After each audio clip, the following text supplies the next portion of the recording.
Good morning students. स्वागत है आप सभी का हमारे चैनल स्टडी विथ अभिमान में। तो आज मैं आपके लिए यूपी बोर्ड एग्ज़ाम 2021 के लिए क्लास 10th के लिए इंग्लिश की क्लास लेकर आई हूँ।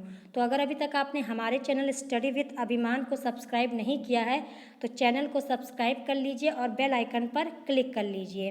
तो चलिए फिर आज के इस वीडियो को स्टार्ट करते हैं।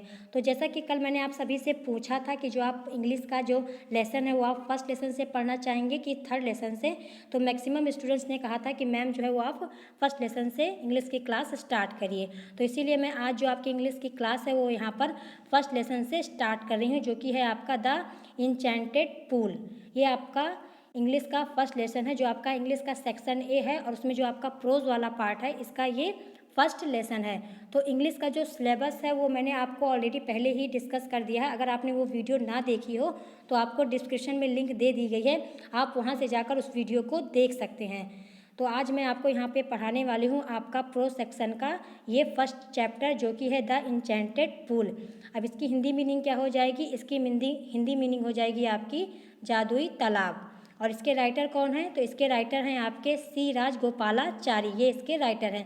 तो जब मैंने आपसे सिलेबस डिस्कस किया था तो वहीं पर मैंने आपको बता दिया था कि जितने भी आपके लेसन हैं और इनके राइटर ये आपके एग्जाम के पॉइंट ऑफ व्यू से मोस्ट इंपॉर्टेंट है।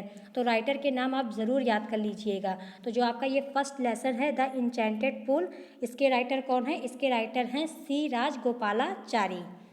तो इस बात का आपको ध्यान रखना है। अब चलिए हम आज की अपनी इस क्लास को स्टार्ट करते हैं। तो जो आपका ये लेसन है द इंचेंटेड पूल, इसका जो आपका पैरा दिया है, जितने भी आपका इसमें पैरा दिए गए हैं, इसको मैं आपको 3 पार्ट में पढ़ाने वाली हूँ। यानी इंग्लिश टू हिंदी ट्रांसलेशन आपको मैं यहाँ पर पूरा अच्छे से बताने वाली हूँ। तो ये आपका आज का जो ये है, ये आपका पार्ट 1 है। इसके बाद 2 पार्ट और इसके बचेंगे तो उसको भी हम डिस्कस करेंगे। तो आज की क्लास को हम स्टार्ट करते हैं। तो ये आपका पार्ट 1 है। तो यहाँ पर सबसे पहले आपका यहाँ पे क्या लिखा हुआ है? आपका सबसे पहले यहाँ पे लिखा हुआ है अबाउट द लेसन। तो यहाँ पर आपको थोड़ी सी यहाँ पे समरी दे दी गई है, लेसन के बारे में आपको थोड़ा सा यहाँ पे बता दिया गया है। तो चलिए हम इसको यहाँ पर पढ़ लेते हैं कि इस लेसन में आपका दिया क्या हुआ है। तो जैसा कि यहाँ पर आप देख पा रहे हैं, यहाँ पर क्या लिखा हुआ है? यहाँ पर लिखा हुआ है कि this lesson is an extract from Mahabharata. तो इसकी हिंदी मीनिंग क्या हो जाएगी? इसकी हिंदी मीनिंग आपकी हो जाएगी, जो आपका ये लेसन है द इंचेंटेड पूल, ये कहाँ से लिया गया है? तो ये आपको यहाँ पर यही बताया जा रहा है कि जो आपका ये लेसन है द इंचेंटेड पूल, ये आपका पार्ट महाभारत से लिया गया है। जो आपका ये लेसन है ये कहाँ से लिया गया है? ये आपका महाभारत से लिया गया है। तो इसकी हिंदी मीनिंग क्या हो जाएगी? इसकी हिंदी मीनिंग आपकी हो जाएगी यह पार्ट महाभारत से लिया गया है। इसके बाद आपका क्या लिखा हुआ है? इसके बाद आपका यहाँ पे लिखा हुआ है it reflect the character of Yudhishthira. अब यहाँ पे क्या लिखा हुआ है? यहाँ पे लिखा हुआ है it reflect the character of Yudhishthira. अब इसकी हिंदी मीनिंग क्या हो जाएगी? इसकी हिंदी मीनिंग हो जाएगी आपकी, जो आपका ये पार्ट है द इंचेंटेड पूल, ये धर्मराज युधिष्ठिर के चरित्र पर प्रकाश डालता है। तो यहाँ पर जैसा कि आप लिखा है कैरेक्टर, तो कैरेक्टर का मतलब क्या हो जाता है? इसकी हिंदी मीनिंग क्या हो जाएगी? इसकी हिंदी मीनिंग हो जाएगी आपकी चरित्र। और यहाँ पर लिखा है रिफ्लेक्ट, तो रिफ्लेक्ट का मतलब क्या होता है? प्रकाश डालना। तो इस लाइन की पूरी हिंदी मीनिंग क्या हो जाएगी? इसकी पूरी हिंदी मीनिंग हो जाएगी आपकी, यह पार्ट धर्मराज युधिष्ठिर के चरित्र पर प्रकाश डालता है। ये इसकी हिंदी मीनिंग हो जाएगी। इसके बाद आपका क्या लिखा है? इसके बाद आपका यहाँ पे लिखा है the Dharmaraj his patience kindness love for his brothers and intelligent, ये आपका लिखा हुआ है। क्या लिखा हुआ है आपका?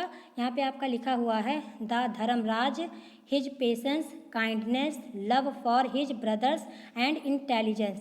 तो अब इसकी हिंदी मीनिंग क्या हो जाएगी? इसकी हिंदी मीनिंग हो जाएगी आपकी कि जो धर्मराज युधिष्ठिर हैं, यहाँ पर उनके धैर्य दयालुता और अपने भाइयों के प्रति प्रेम एवं उनकी बुद्धिमत्ता का परिचय यहाँ पर आपको देखने को मिलता है। ये इसकी हिंदी मीनिंग हो जाएगी। जैसा कि आपका यहाँ पे लिखा हुआ है कि द धर्मराज हिज पेशेंस। अब पेशेंस का मतलब क्या होता है? धैर्य। क्या हो जाएगा इसका? जो लिखा है आपका यहाँ पे पेशेंस, तो इसका मतलब हो जाएगा धैर्य। फिर लिखा है आपका काइंडनेस, तो काइंडनेस की हिंदी मीनिंग क्या हो जाएगी? काइंडनेस की हिंदी मीनिंग हो जाएगी आपकी दयालुता। फिर लिखा है कि love for his brothers and intelligent, और उनके अपने भाइयों के प्रति प्रेम एवं उनकी बुद्धिमत्ता का परिचय मिलता है। तो इसकी हिंदी मीनिंग क्या हो जाएगी आपकी? इस लाइन की यहाँ से लेकर आपकी यहाँ तक। इसकी हिंदी मीनिंग क्या हो जाएगी? इसकी हिंदी मीनिंग हो जाएगी, जो धर्मराज युधिष्ठिर हैं वे धैर्य, दयालुता और अपने भाइयों के प्रति प्रेम एवं उनकी बुद्धिमत्ता का परिचय आपको यहाँ पर देखने को मिलेगा। ये इसकी हिंदी मीनिंग हो जाएगी।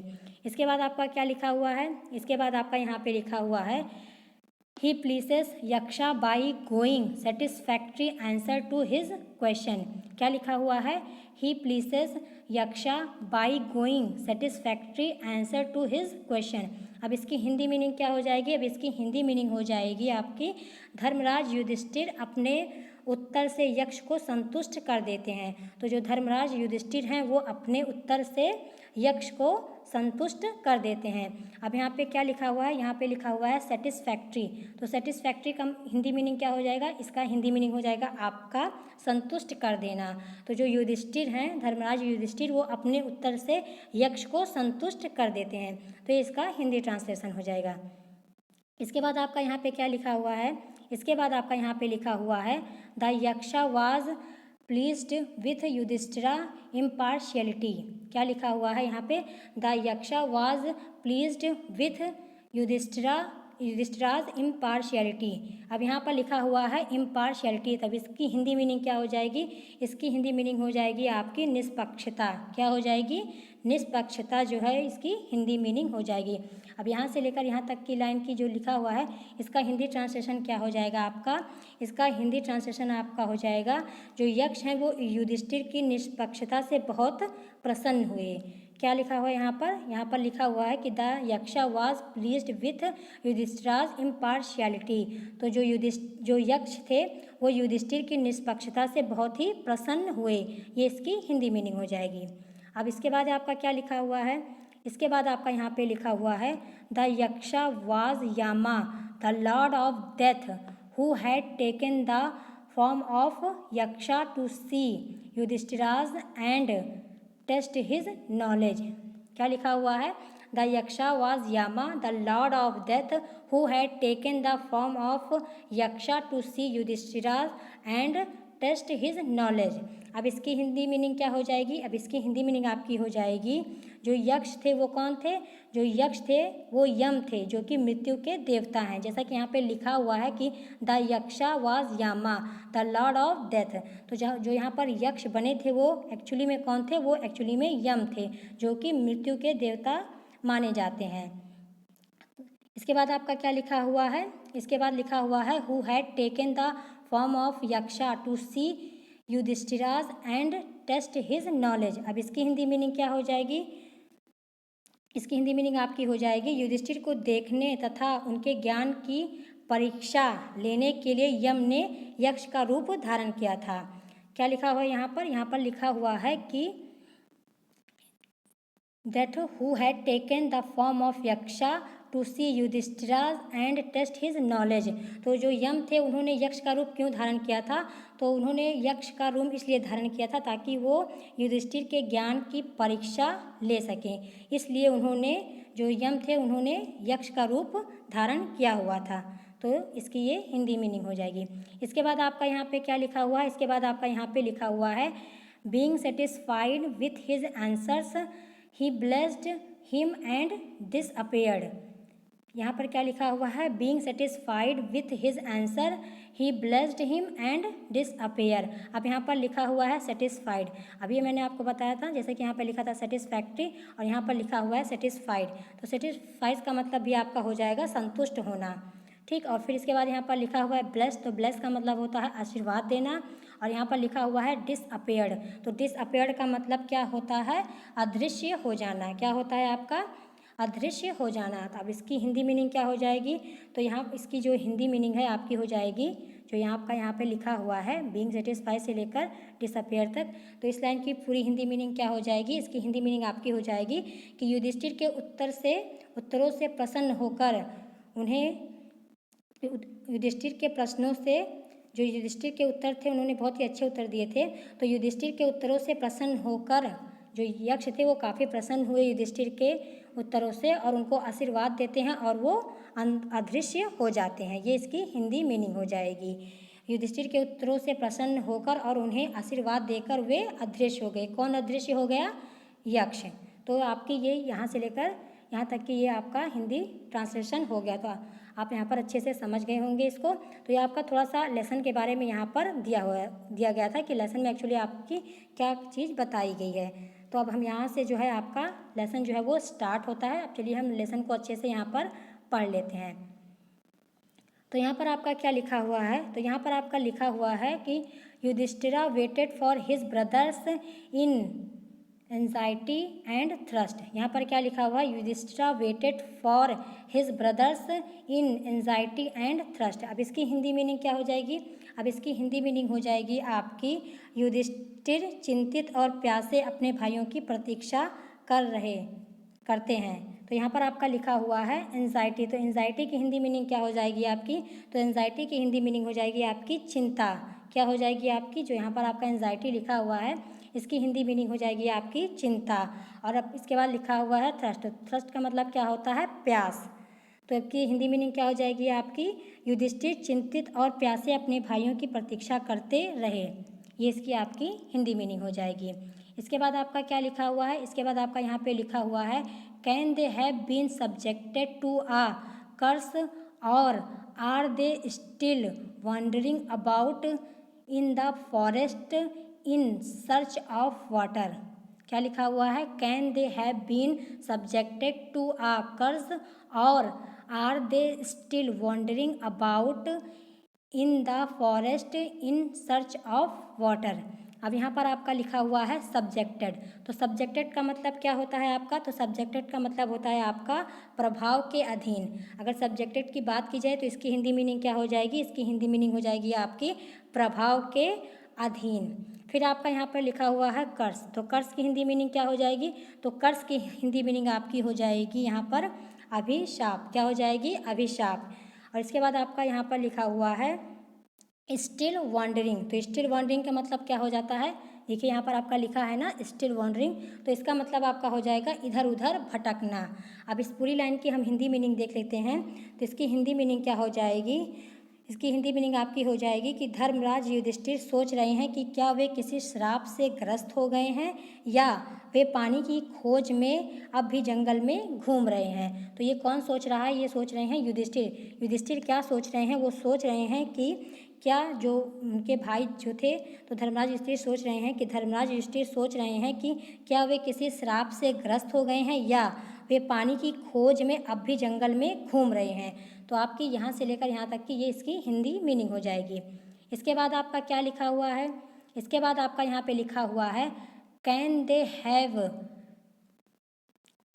हैव फेंटेड और डाइड ऑफ थ्रस्ट। क्या लिखा हुआ है, कैन दे हैव पेंटेड और डाइड ऑफ थ्रस्ट। अब इसकी हिंदी मीनिंग क्या हो जाएगी, अब इसकी हिंदी मीनिंग आपकी हो जाएगी कि धर्मराज फिर से सोचते हैं कि क्या वे प्यास से बेहोश हो गए हैं या पानी ना मिलने के कारण प्यास से मर गए हैं। ये इसकी आपकी हिंदी मीनिंग हो जाएगी।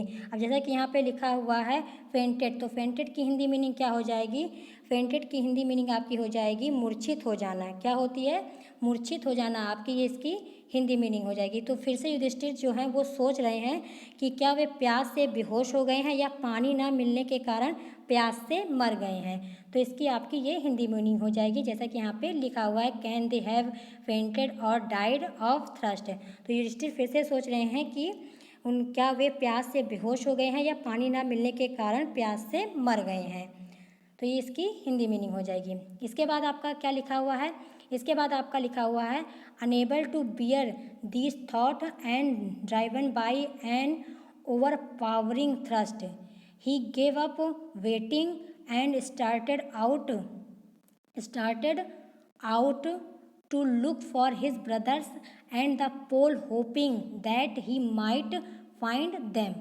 क्या लिखा हुआ है यहाँ पर आपका लिखा हुआ है unable to bear these thought and driven by an overpowering thrust he give up waiting and started out to look for his brothers and the pole hoping that he might find them. अब इसकी Hindi meaning क्या हो जाएगी, जैसा कि यहाँ पर आपकी ये लाइन लिखी हुई है। सबसे पहले आपका यहाँ पे इस लाइन की हम हिंदी मीनिंग देख लेते हैं कि इसकी हिंदी मीनिंग क्या हो जाएगी। जैसा कि लिखा है अनेबल टू बियर। अब यहाँ पे बियर लिखा हुआ है BEAR। इसकी हिंदी मीनिंग क्या हो जाएगी आपकी? इसकी हिंदी मीनिंग हो जाएगी आपकी सहन करना। क्या हो जाएगी? सहन करना। और इसके अलावा आपका क्या लिखा है? Over powering. तो ओवर पावरिंग की हिंदी मीनिंग क्या हो जाएगी? ओवर पावरिंग की हिंदी मीनिंग हो जाएगी तीव्र यानी तेज। अब इस लाइन की हम कंप्लीट मीनिंग देख लेते हैं तो क्या हो जाएगा? इन विचारों को सहन न कर सकने के कारण और तीव्र प्यास से व्याकुल होकर उन्होंने प्रतीक्षा करना छोड़ दिया और अपने भाइयों और तालाब की खोज में इस आशा से चल दिए कि वे उन्हें खोज निकालेंगे। अब ये कौन कह रहा है? ये युधिष्ठिर सोच रहे हैं। तो युधिष्ठिर क्या कह रहे हैं? क्या सोच रहे हैं वो इन विचारों को सहन न कर सकने के कारण और तीव्र प्यास, जैसा कि यहाँ पे लिखा हुआ है ओवर पावरिंग, तो ओवर पावरिंग का मतलब होता है तीव्र। तो यहाँ पे लिखा हुआ है थ्रस्ट, तो तीव्र प्यास लगने के कारण तो वो व्याकुल हो जाते हैं। कौन व्याकुल हो जाता है? युधिष्ठिर। तो युधिष्ठिर जो है वो व्याकुल होकर उन्होंने प्रतीक्षा करना छोड़ दिया। उन्होंने सोचा कि अब मैं वेट नहीं करूँगा, तो उन्होंने प्रतीक्षा करना छोड़ दिया और अपने भाइयों और तालाब की खोज में इस आशा से चल दिए कि वे उन्हें खोज निकालेंगे। कौन? युधिष्ठिर। युधिष्ठिर ऐसा सोच रहे हैं कि अब हम वेट नहीं करेंगे, अब वो अपने भाइयों को खोजेंगे और तालाब की खोज में इस आशा में चल दिए कि वे उन्हें खोज निकालेंगे। ये इसकी आपकी हिंदी मीनिंग हो जाएगी। मैं आपको एक बार फिर से बता देती हूँ, जो आपका लिखा हुआ है अनेबल से लेकर फाइंड देम तक, क्या हो जाएगी इसकी हिंदी मीनिंग? इसकी हिंदी मीनिंग आपकी हो जाएगी कि इन विचारों को सहन न कर सकने के कारण और तीव्र प्यास से व्याकुल होकर उन्होंने प्रतीक्षा करना छोड़ दिया। किसने प्रतीक्षा करना छोड़ दिया? युधिष्ठिर ने। उन्होंने प्रतीक्षा करना छोड़ दिया और अपने भाइयों और तालाब की खोज में इस आशा से चल दिए कि वे उन्हें खोज निकालेंगे। तो ये इसकी कंप्लीट हिंदी मीनिंग हो जाएगी। अब चलिए अगला देख लेते हैं। अगला पैराग्राफ आपका क्या दिया हुआ है? अगला आपका यहाँ पे दिया हुआ है कि Yudhishthira proceed in the direction his brothers had taken and kept on walking through track full to wild bear and spotted deer and big forest birds till he came upon a beautiful green meadow around a pool of clear water। क्या लिखा हुआ है आपका यहाँ पर? यहाँ पर लिखा हुआ है आपका युधिष्ठिरा प्रोसीड। अब यहाँ पे लिखा हुआ है प्रोसीड, तो प्रोसीड का मतलब क्या होता है? प्रोसीड का मतलब होता है आपका आगे बढ़ना, यानी आगे बढ़ जाना। तो यहाँ पे लिखा हुआ है Yudhishthira proceed in the direction his brothers had taken and kept on walking through. तो इसकी हिंदी मीनिंग क्या हो जाएगी आपकी? इसकी आपकी हिंदी मीनिंग हो जाएगी युधिष्ठिर जो है वो उसी दिशा में चल पड़े जिधर उनके भाई गए हुए थे। तो इसकी हिंदी मीनिंग क्या हो जाएगी? जो युधिष्ठिर है उन्होंने आगे चल दिए, मतलब जैसे कि यहाँ पे लिखा हुआ है प्रोसीड, तो प्रोसीड की हिंदी मीनिंग क्या हो जाएगी? आगे बढ़ जाना। तो युधिष्ठिर जो है वो आगे बढ़ दिए, उसी दिशा में चल दिए जिधर उनके भाई गए हुए थे। इसके बाद आपका क्या लिखा हुआ है? लिखा हुआ है कि Yudhishthira proceed in the direction his brothers had taken and kept on walking through track full of wild bear and spotted deer and big forest bird till he came upon a beautiful green meadow around the pool of clear water। अब यहाँ पर आपका क्या लिखा हुआ है? यहाँ पर आपका लिखा हुआ है मीडो। यहाँ पर आपका क्या लिखा हुआ है? मीडो। तो मीडो की हिंदी मीनिंग क्या हो जाएगी आपकी? तो मीडो का आपका मतलब होता है चारागाह। क्या होता है आपका इसकी हिंदी मीनिंग? इसकी हिंदी मीनिंग आपकी हो जाएगी चारागाह। तो आपको इसको अच्छे से यहाँ पे पढ़ लेना है। इसकी हिंदी मीनिंग आपकी क्या हो जाएगी? चारागाह। इसके बाद आपका यहाँ पे क्या लिखा हुआ है? इसके बाद आपका लिखा हुआ है स्पॉटेड डियर। तो यहाँ पर लिखा हुआ है स्पॉटेड डियर। अब स्पॉटेड डियर का मतलब क्या हो जाएगा आपका? स्पॉटेड डियर का मतलब आपका हो जाएगा चितकबरा हिरन। क्या हो जाएगा आपका? चितकबरा हिरन। और यहाँ पर आपका लिखा हुआ है ट्रैक। तो ट्रैक का आपका क्या मतलब हो जाएगा? यहाँ पे जो आपका यहाँ पर लिखा हुआ है TRACS। तो ट्रैक्स का मतलब आपका क्या हो जाएगा? भूमि का बड़ा क्षेत्र। ये आपका इसका हिंदी मीनिंग हो जाएगा। तो हिंदी मीनिंग भी आपको अच्छे से यहाँ पे ध्यान रखना है। तो यहाँ पर आपका लिखा हुआ है कि Yudhishthira proceed in the direction his brother had taken and kept on walking through track full of wild bear and spotted deer and big forest bird till he came upon a beautiful green meadow around the pool of clear water. अब इस line की Hindi meaning क्या हो जाएगी, आप इसकी Hindi meaning सुनिए। तो जैसा कि आपको मैंने पहले ही बताया कि युधिष्ठिर जो है उसी दिशा में चल दिए जिधर उनके भाई गए हुए थे। अब यहाँ पे लिखा हुआ है आपका हिज ब्रदर, जहाँ पर उनके भाई गए हुए थे। इसके बाद इसकी हिंदी मीनिंग क्या हो जाएगी, और जो जंगली रीछ, चितकबरे, हिरन एवं जंगली चिड़ियों से भरे हुए उस वन प्रदेश के बीच उस समय तक चलते रहे जब तक कि वे एक साफ पानी के तालाब के चारों ओर के सुंदर चारागाह पर पहुंच ना गए। कौन पहुंच गया, युधिष्ठिर। तो युधिष्ठिर जो है वो तब तक चलते रहे जब तक वो एक साफ पानी के तालाब की ओर के एक सुंदर चारागाह पर पहुंच नहीं गए, तब तक युधिष्ठिर जो है वो चलते रहे। ये इसकी आपकी कंप्लीट हिंदी मीनिंग हो जाएगी। इसके बाद आपका यहाँ पे क्या लिखा हुआ है, इसके बाद आपका यहाँ पे लिखा हुआ है but when he saw his brothers lying there like flag poles unable to restrain his grief he lifted his voice and wept. क्या लिखा हुआ है, but when he saw his brothers lying there like flag poles unable to restrain his grief he lifted voice and wept. अब इसकी Hindi meaning क्या हो जाएगी, तो जैसा कि यहाँ पे लिखा हुआ है आपका लेंग, तो लेंग की हिंदी मीनिंग क्या हो जाएगी आपकी, लेटा हुआ। क्या हो जाएगी इसकी हिंदी मीनिंग, इसकी हिंदी मीनिंग आपकी हो जाएगी लेटा हुआ। और इसके बाद आपका यहाँ पे लिखा हुआ है रेस्ट्रेन, तो रेस्ट्रेन की हिंदी मीनिंग क्या हो जाएगी आपकी, रेस्ट्रेन की हिंदी मीनिंग हो जाएगी आपकी रोकना। क्या हो जाएगी, रोकना। और यहाँ पर लिखा हुआ है ग्रिफ, GRIEF, इसकी हिंदी मीनिंग क्या हो जाएगी, इसकी हिंदी मीनिंग आपकी हो जाएगी दुख। और यहाँ पर आपका लिखा हुआ है वेप्ट, तो वेप्ट की हिंदी मीनिंग क्या हो जाएगी, विलाप करना या रोना। अब इसका हम कंप्लीट हिंदी ट्रांसलेशन देख लेते हैं, इसका क्या हो जाएगा।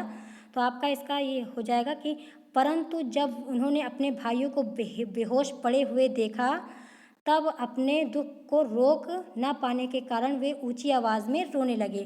कौन रोने लगा, युधिष्ठिर जो है वो रोने लगे। जब उन्होंने अपने भाइयों को बेहोश पड़े हुए देखा तब वे अपने दुख को रोक ना सके और ऊंची आवाज़ में रोने लगे। तो इसका आपका कंप्लीट हिंदी ट्रांसलेशन हो जाएगा। आई होप आप लोग समझ रहे होंगे। इसके बाद आपका यहाँ पे क्या लिखा हुआ है, इसके बाद आपका नेक्स्ट दिया हुआ है ही touched the face of Bhima and Arjuna. तो जो युधिष्ठिर थे उन्होंने भीम और अर्जुन के चेहरे को स्पर्श किया। तो यहाँ पर लिखा हुआ है he touch the face of Bhima and Arjuna. तो जो युधिष्ठिर थे उन्होंने भीम और अर्जुन के चेहरे को स्पर्श किया। फिर आपका लिखा हुआ है एज दे ले सो स्टिल साइलेंट एंड मौन्ड। तो यहाँ पर क्या लिखा हुआ है, एज दे ले सो स्टिल साइलेंट एंड मौन्ड। तो उन्होंने जब युधिष्ठिर ने भीम और अर्जुन के चेहरे को स्पर्श किया और जो अर्जुन और भीम थे वो निश्चल, शांत और दुखी लेटे हुए थे, जैसा कि यहाँ पे लिखा हुआ है एज दे ले सो स्टिल साइलेंट एंड मौन्ड। तो इसकी हिंदी मीनिंग क्या हो जाएगी, जबकि वे निश्चल, शांत और दुखी लेटे हुए थे। ये इसकी हिंदी मीनिंग हो जाएगी। फिर आपका यहाँ पे क्या लिखा हुआ है, फिर आपका यहाँ पे लिखा हुआ है was this to be the end of all our woes. ये क्या लिखा हुआ है आपका, was this to be the end of all our woes. अब यहाँ पे लिखा हुआ है वोज, तो वोज की हिंदी मीनिंग क्या हो जाएगी आपकी, VOWS। ये लिखा हुआ है आपका वोज, तो इसकी हिंदी मीनिंग हो जाएगी प्रतिज्ञा। क्या हो जाएगी इसकी हिंदी मीनिंग, इसकी हिंदी मीनिंग आपकी हो जाएगी प्रतिज्ञा। अब इसका हिंदी ट्रांसलेशन क्या हो जाएगा, तो इसका हिंदी ट्रांसलेशन हो जाएगा क्या हमारी सभी प्रतिज्ञाओं का यही अंत होना था। ये कौन कह रहा है, ये आपके युधिष्ठिर कह रहे हैं। युधिष्ठिर क्या कह रहे हैं कि क्या हमारी सभी प्रतिज्ञाओं का यही अंत होना था। ये इसका आपका हिंदी मीनिंग हो जाएगा। इसके बाद आपका यहाँ पे क्या लिखा हुआ है, इसके बाद आपका यहाँ पे लिखा हुआ है just when our exile is about to end you have been taken away. क्या लिखा हुआ है, just when our exile is about to end you have been taken away. अब यहाँ पर आपका लिखा हुआ है एक्साइल, तो एक्साइल का हिंदी मीनिंग क्या हो जाएगा, एक्साइल की आपकी हिंदी मीनिंग हो जाएगी वनवास। क्या हो जाएगी, वनवास इसकी हिंदी मीनिंग हो जाएगी। अब इस लाइन का हम कंप्लीट हिंदी ट्रांसलेशन देख लेते हैं। तो इसका हिंदी ट्रांसलेशन क्या हो जाएगा, ठीक जबकि हमारे वनवास का अंत समीप है और तुम चले गए। क्या लिखा हुआ है कि जस्ट व्हेन आवर एक्साइल, इसका मतलब क्या हो जाएगा कि ठीक जबकि हमारे वनवास का अंत समीप है और तुम चले गए। तो ये इसका हिंदी मीनिंग हो जाएगा। और ये कौन कह रहा है? ये युधिष्ठिर कह रहे हैं कि जब हमारे वनवास का अंत समीप है तो तुम चले गए। ये कौन कह रहा है? ये युधिष्ठिर कह रहे हैं। इसके बाद आपका क्या लिखा हुआ है? इसके बाद आपका लिखा हुआ है even the gods have forsaken me in my misfortune. क्या लिखा हुआ है? Even the gods have forsaken me in my misfortune. तो इसकी हिंदी मीनिंग क्या हो जाएगी आपकी? इसकी हिंदी मीनिंग आपकी हो जाएगी, यहाँ पे सबसे पहले आपका लिखा हुआ है फॉरसेकन। तो फॉरसेकन का मतलब क्या होता है? बेहोश, बेसहारा छोड़ देना। क्या हो जाएगा आपका फॉरसेकन का हिंदी मीनिंग? इसकी हिंदी मीनिंग आपकी हो जाएगी बेसहारा छोड़ देना। और यहाँ पर आपका लिखा हुआ है मिसफॉर्च्यून। तो मिसफॉर्च्यून का मतलब क्या हो जाएगा? दुर्भाग्य। अब इसका हम कंप्लीट हिंदी ट्रांसलेशन देख लेते हैं। क्या होगा? मेरे संकट के समय देवताओं ने भी मुझे छोड़ दिया। क्या कह रहे हैं युधिष्ठिर? युधिष्ठिर कह रहे हैं कि मेरे संकट के समय देवताओं ने भी मुझे छोड़ दिया। ये आपका हिंदी इसका कंप्लीट हिंदी मीनिंग हो जाएगा कि even the gods have forsaken me in my misfortune. ये इसका आपका हिंदी मीनिंग हो जाएगा। अब चलिए अगला देख लेते हैं। अगला आपका यहाँ पे क्या लिखा हुआ है? अगला आपका यहाँ पे लिखा हुआ है as he looked at their mighty limbs now so helpless he sadly wondered who could have been powerful enough to kill them. क्या लिखा हुआ है? As he looked at their mighty limbs now so helpless he sadly wondered who could have been powerful enough to kill them. अब यहाँ पे आपका क्या लिखा हुआ है? आपका यहाँ पे लिखा हुआ है माइटी। तो माइटी की हिंदी मीनिंग क्या हो जाएगी आपकी? शक्तिशाली। क्या हो जाएगी? शक्तिशाली। और इसके बाद आपका क्या लिखा हुआ है? इसके बाद आपका लिखा हुआ है लिम्स। तो लिम्स की हिंदी मीनिंग क्या हो जाएगी? इसकी हिंदी मीनिंग हो जाएगी आपकी अंग। तो लिम्स का मतलब क्या होता है? अंग। और माइटी का मतलब आपका क्या होता है? आपका होता है शक्तिशाली। तो इसकी इस लाइन की कंप्लीट हिंदी मीनिंग आपकी क्या हो जाएगी? तो इसकी हिंदी मीनिंग आपकी हो जाएगी जब उन्होंने अपने भाइयों के शक्तिशाली अंगों को देखा, जैसा कि यहाँ पे लिखा हुआ है as he looked at their mighty limbs. तो इसकी हिंदी मीनिंग क्या हो जाएगी आपकी? इसकी हिंदी मीनिंग हो जाएगी जब उन्होंने अपने भाइयों के शक्तिशाली अंगों को देखा जो अब इतने असहाय अवस्था में थे। उन्हें दुख के साथ यह आश्चर्य भी हुआ कि कौन इतना शक्तिशाली है जिसने उन्हें मारा। तो इस लाइन की आपकी कंप्लीट ये हिंदी मीनिंग हो जाएगी। यहाँ पे आपका क्या लिखा हुआ है? यहाँ पे आपका लिखा हुआ है कि as he looked at their mighty limbs. तो जो युधिष्ठिर थे उन्होंने अपने भाइयों के शक्तिशाली अंगों को देखा जो अब इतने असहाय थे। जैसे कि यहाँ पे लिखा है नाउ सो हेल्पलेस। क्या लिखा हुआ है? Now so helpless. जो अब इतने असहाय अवस्था में थे उन्हें दुख के साथ यह आश्चर्य भी हो रहा था। किसे आश्चर्य हो रहा था? युधिष्ठिर को। युधिष्ठिर को यह भी आश्चर्य हो रहा था कि इतने शक्तिशाली जो मेरे भाई थे उन्हें कौन जो इतना शक्तिशाली हो गया है जिसने उनको मार दिया है। तो ये कौन सोच रहा है? यह सोच रहे हैं युधिष्ठिर। तो इसकी आपकी जो as he looked at their और किल देम। तो इसकी कंप्लीट हिंदी मीनिंग क्या हो जाएगी आपकी? जब उन्होंने अपने भाइयों के शक्तिशाली अंगों को देखा जो अब इतने असहाय अवस्था में थे, उन्हें दुख के साथ आश्चर्य भी हुआ कि कौन इतना शक्तिशाली है जिसने उन्हें मारा। तो ये कौन सोच रहा है? ये युधिष्ठिर सोच रहे हैं। युधिष्ठिर ने अपने भाइयों को जब बेहोश पड़े हुए देखा तो काफ़ी दुखी हुए, लेकिन उन्हें आश्चर्य भी हुआ कि कौन इतना शक्तिशाली है जिसने उनके भाइयों को मारा। तो ये आपका यहाँ पर इसका कंप्लीट हिंदी ट्रांसलेशन हो जाएगा। इसके बाद आपका क्या लिखा हुआ है? इसके बाद आपका यहाँ पे लिखा हुआ है then he to descended into pool drown to the water by and overpowering thirst. क्या लिखा हुआ है? Then he to descended into pool drawn the water by and overpowering thrust. अब यहाँ पे लिखा क्या हुआ है आपका? डिसेंडेड। तो डिसेंडेड की हिंदी मीनिंग क्या हो जाएगी आपकी? जैसा कि यहाँ पे आप लिखा हुआ है डिसेंडेड। तो डिसेंडेड की हिंदी मीनिंग हो जाएगी आपकी नीचे उतरना। क्या हो जाएगी? नीचे उतरना। तो यहाँ पर आपकी इसकी कंप्लीट हिंदी मीनिंग क्या हो जाएगी? Then he to descended into pool drown to the water by and overpowering thrust. तो इसकी कंप्लीट हिंदी मीनिंग क्या हो जाएगी? इसकी कंप्लीट हिंदी मीनिंग हो जाएगी, तब अपनी तीव्र प्यास के कारण पानी की ओर खिंचते हुए वे तालाब में उतरे। कौन उतरा? युधिष्ठिर।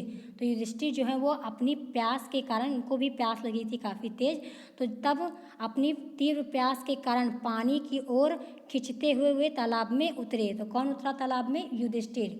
इसके बाद आपका क्या लिखा हुआ है? इसके बाद आपका यहाँ पे लिखा हुआ है at once the voice without from warned. क्या लिखा हुआ है? At once the voice without form warned. तो यहाँ पे लिखा हुआ है आपका वॉन्ड। तो वॉन्ड का मतलब क्या होता है? चेतावनी देना। क्या होता है आपका? वॉर्न का मतलब आपका क्या होता है? चेतावनी देना। तो इसकी हिंदी मीनिंग क्या हो जाएगी? तुरंत एक शरीर रहित स्वर ने चेतावनी दी। वहाँ पर जैसे ही युधिष्ठिर जो है तालाब में उतरे तो उनको एक चेतावनी दी गई, एक शरीर रहित स्वर ने, मतलब उन्हें कुछ दिखाई नहीं दे रहा था, सिर्फ आवाज़ उनको सुनाई दे रही थी, तो उसने युधिष्ठिर को चेतावनी दी। तो इसकी आपकी कंप्लीट हिंदी ट्रांसलेशन इसका हो जाएगा। इसके बाद आपका क्या लिखा हुआ है? इसके बाद आपका नेक्स्ट है आपका यहाँ पे your brothers died because they did not heed my words. क्या लिखा हुआ है? Your brothers died because they did not heed my words. अब यहाँ पे लिखा हुआ है आपका हीड। तो हीड की हिंदी मीनिंग क्या हो जाएगी आपकी? ध्यान देना। क्या हो जाएगी इसकी हिंदी मीनिंग? इसकी हिंदी मीनिंग आपकी हो जाएगी ध्यान देना। तो यहाँ पे क्या लिखा हुआ है? यहाँ पे आपका लिखा हुआ है your brothers died because they did not heed my words. तो इसकी हिंदी मीनिंग क्या हो जाएगी आपकी? इसकी हिंदी मीनिंग आपकी हो जाएगी तुम्हारे भाइयों की मृत्यु हो गई है क्योंकि उन्होंने मेरे शब्दों पर ध्यान नहीं दिया। ये कौन कह रहा है? ये वही कह रहा है जो आपका एक शरीर रहित जो स्वर युधिष्ठिर ने सुना था, वही कह रहे हैं कि तुम्हारे भाइयों की मृत्यु इसलिए हुई है क्योंकि उन्होंने मेरे शब्दों पर ध्यान नहीं दिया। तो ये कौन कह रहा है? ये वही शरीर रहित स्वर बोल रहा है युधिष्ठिर से। अब इसके बाद आपका क्या लिखा हुआ है? इसके बाद आपका लिखा हुआ है they tried to drink water without answering my question. क्या लिखा हुआ है? They tried to drink water without answering my question. तो इसकी हिंदी मीनिंग क्या हो जाएगी आपकी? इसकी हिंदी मीनिंग हो जाएगी कि उन्होंने मेरे प्रश्नों के उत्तर दिए बिना पानी पीने की कोशिश की थी। क्या इसकी हिंदी मीनिंग हो जाएगी आपकी? उन्होंने मेरे प्रश्नों के उत्तर दिए बिना पानी पीने की कोशिश की थी। इसके बाद आपका क्या लिखा हुआ है? इसके बाद आपका लिखा हुआ है डू नॉट फॉलो देम। क्या लिखा हुआ है? Do not follow them. तुम उनका अनुकरण मत करो। ये कौन कह रहा है? वही कह रहा है, एक जो शरीर रहित स्वर था वही कह रहा है। और किससे कह रहा है? युधिष्ठिर से कह रहा है कि डू नॉट फॉलो देम, तुम उनका अनुकरण मत करो। इसके बाद आपका क्या लिखा हुआ है? इसके बाद आपका लिखा हुआ है answer my question first and then you can quench your thirst. क्या लिखा हुआ है? Answer my question first and then you can quench your thirst. अब यहाँ पर लिखा हुआ है क्वेंच।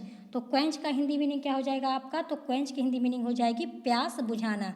क्या हो जाएगी? बुझाना। जैसे यहाँ पर लिखा क्वेंच योर थर्स्ट, तो इसकी हिंदी मीनिंग हो जाएगी आपकी प्यास बुझाना। तो इसकी अब यहाँ से लेकर यहाँ तक की हिंदी मीनिंग क्या हो जाएगी आपकी? इसकी हिंदी मीनिंग हो जाएगी आपकी पहले मेरे प्रश्नों का उत्तर दो और तब तुम अपनी प्यास बुझा सकते हो। तो ये कौन कह रहा है? ये वही एक जो शरीर रहित स्वर था वही बोल रहा है। किससे कह रहा है? युधिष्ठिर से कह रहा है कि पहले तुम मेरे प्रश्नों का उत्तर दो तब तुम अपनी प्यास बुझा सकते हो। ठीक। इसके बाद आपका यहाँ पे क्या लिखा हुआ है? This pool belonging to me. This pool belonging to me. तो यह जो ये कौन कह रहा है? ये जो आपका एक शरीर रहित स्वर था वही कह रहा है कि ये तालाब जो है वो मेरा है। इसके बाद आपका क्या लिखा हुआ है? इसके बाद आपका यहाँ पे लिखा हुआ है it did not take Yudhishthira a moment to understand that these could be none other than the word of a yaksha and guessed what had happened to his brothers।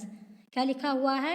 It did not take Yudhishthira a moment to understand that these could be none other than the words of a yaksha and guessed what had happened to his brother। अब यहाँ पे इसकी Hindi meaning क्या हो जाएगी आपकी? इसकी Hindi meaning आपकी हो जाएगी कि युधिष्ठिर को यह समझने में एक क्षण भी नहीं लगा, युधिष्ठिर को इस चीज़ को समझने में एक क्षण भी नहीं लगा कि यह किसी अन्य के नहीं वरन यक्ष के शब्द हैं। तो जो ये बोल रहा था, जो आपका एक अंतर जो एक शरीर रहित स्वर युधिष्ठिर को सुनाई दे रहा था, तो युधिष्ठिर तुरंत ही समझ गए। युधिष्ठिर जो है उनको एक भी क्षण नहीं लगा, वो तुरंत ही समझ गए कि यह किसी अन्य के नहीं वरन यक्ष के शब्द हैं, और अनुमान लगा लिया कि उनके भाइयों के साथ क्या बीता होगा। तो युधिष्ठिर को ये चीज़ समझने में बिल्कुल भी समय नहीं लगा, और वो तुरंत ही समझ गए कि जो इनको स्वर सुनाई दे रहा है ये यक्ष के शब्द हैं। और उन्होंने ये भी अनुमान लगा लिया, उन्होंने ये भी गेस कर लिया कि उनके भाइयों के साथ क्या हुआ होगा। इसके बाद आपका क्या लिखा हुआ है, इसके बाद आपका लिखा हुआ है यहाँ से, जैसे कि आपका यहाँ पे लिखा हुआ है, it did not take Yudhishthir a moment to understand that these could be none other than the word of a Yaksha and guess what had happened to his brother. तो इसका मैंने आपको कंप्लीट ट्रांसलेशन बता दिया। इसके बाद आपकी कौन सी लाइन लिखी हुई है, इसके बाद आपकी लिखी हुई है, it took him no time to see a possible way to bringing them back to life. क्या लिखा हुआ है, it took him no time to see a possible way of bringing them back to life. तो इसकी Hindi meaning क्या हो जाएगी आपकी, इसकी आपकी हिंदी मीनिंग हो जाएगी, उनको पुनः जीवित करना संभव उपाय समझने में भी उन्हें देर ना लगी। तो अपने भाइयों को पुनः जीवित करने का प्रयास करने के लिए युधिष्ठिर को ये भी सोचने के लिए बिल्कुल भी उन्होंने देर ना की, उन्होंने झट से इस चीज़ को सोच लिया। तो इसकी आपकी हिंदी मीनिंग क्या हो जाएगी कि उनको पुनः जीवित करने, किनको पुनः जीवित करने के लिए, अपने भाइयों को। तो उनको पुनः जीवित करने का संभव प्रयास समझने में भी उन्हें देर न लगी। किसको देर न लगी, युधिष्ठिर को। इसके बाद आपका क्या लिखा हुआ है, इसके बाद आपका लिखा हुआ है, he said to the bodyless voice please ask your question. He said the bodyless voice please ask your question. तो इसकी हिंदी मीनिंग क्या हो जाएगी, तो युधिष्ठिर जो हैं वो कहते हैं, जो शरीर रहित स्वर उनको सुनाई दे रहा था, तो उन्होंने शरीर रहित स्वर से कहा, कृपया अपने प्रश्नों को पूछिए। तो ये कौन कह रहा है, ही सेड, युधिष्ठिर कह रहे हैं। किससे कह रहे हैं, जो आप उनका जो उनको स्वर सुनाई दे रहा था, जो कि एक शरीर रहित स्वर था, उससे कह रहे हैं युधिष्ठिर की प्लीज़ आस्क योर क्वेश्चन, अपने कृपया अपने प्रश्नों को पूछिए। तो ये इसका कंप्लीट हिंदी ट्रांसलेशन हो जाएगा। तो यहाँ पर आपको मैंने जो आपका फर्स्ट लेसन था इंचेंटेड पूल, इसका पार्ट 1 था, तो इसका आपको मैंने कंप्लीट हिंदी ट्रांसलेशन आपको बता दिया है, और जितने भी आपके इंपॉर्टेंट वर्ड थे उसकी हिंदी मीनिंग भी मैंने आपको बता दी। लेकिन फिर भी आपको अगर कोई वर्ड या आपको कोई भी चीज़ ना समझ में आई हो, आप कमेंट सेक्शन में जाकर वहाँ पर पूछ सकते हैं, तो वहाँ पर मैं आपको रिप्लाई दे दूँगी। अगर आज की वीडियो आप सबको पसंद आई हो तो वीडियो को लाइक कर दीजिएगा, शेयर कर दीजिएगा। तो ये जो आपका पार्ट 1 था, इसके बाद हम नेक्स्ट पार्ट को जो है वो कल पढ़ेंगे। तो अगर आज की वीडियो में आपको कोई भी चीज़ ना समझ में आई हो तो आप कमेंट में पूछ सकते हैं। तो अगर आज की वीडियो आप सबको पसंद आई हो तो वीडियो को लाइक करना, शेयर करना और चैनल को सब्सक्राइब करना मत भूलिएगा। तो आज की वीडियो में इतना ही, फिर मिलूँगी आपसे अगली वीडियो में। Thanks for watching.